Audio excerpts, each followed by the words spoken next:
एक छोटा सा गांव था सोनापुर। सोनापुर एक शांत सा गांव। सुबह होते ही चौराहे पर गरम तेल की खुशबू फैल जाती थी। यहीं रहते थे किशन और उसकी पत्नी मीरा। दोनों मेहनत करके आलू पूरी का ठेला चलाते थे।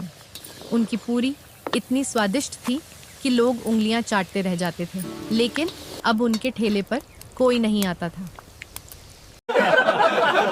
मोहन के ठेले पर हमेशा भीड़ लगी रहती। स्वाद तो किशन का अच्छा है, पर पता नहीं क्यों पैर खुद मोहन के ठेले की तरफ चले जाते हैं। क्या मोहन ने कोई जादू कर दिया है? किशन ये सब सुन रहा था। उसके दिल में एक सवाल उठ चुका था, क्या मोहन ने कोई जादू कर रखा है?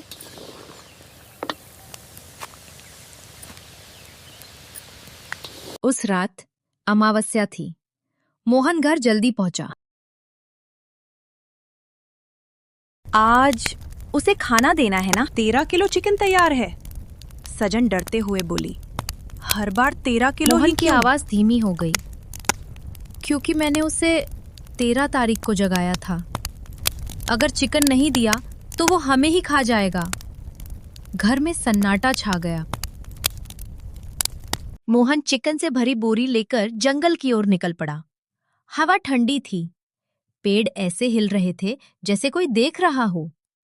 जंगल के भीतर एक पुरानी गुफा थी और अंदर से मंत्रों की आवाज आ रही थी।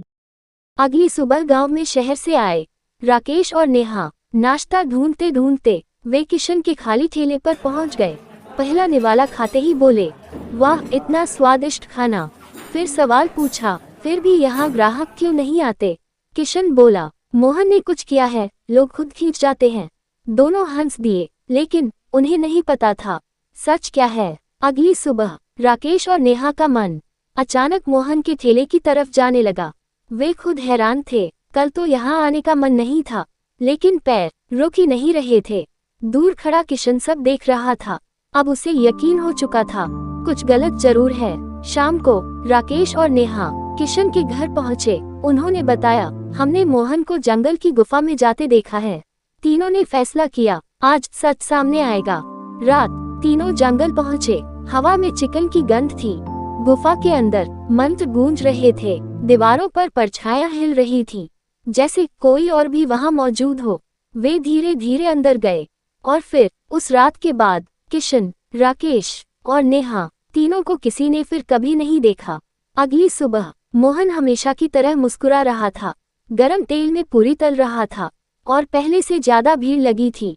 कहते हैं, कुछ रहस्य कभी सामने नहीं आते और लालच हमेशा अपनी कीमत वसूल करता है। अगर आपको ऐसी सच्ची और डरावनी कहानियां पसंद हैं, तो चैनल को सब्सक्राइब करें, क्योंकि अगली कहानी शायद आपके गांव से हो। उन्हें नहीं पता था सच क्या है।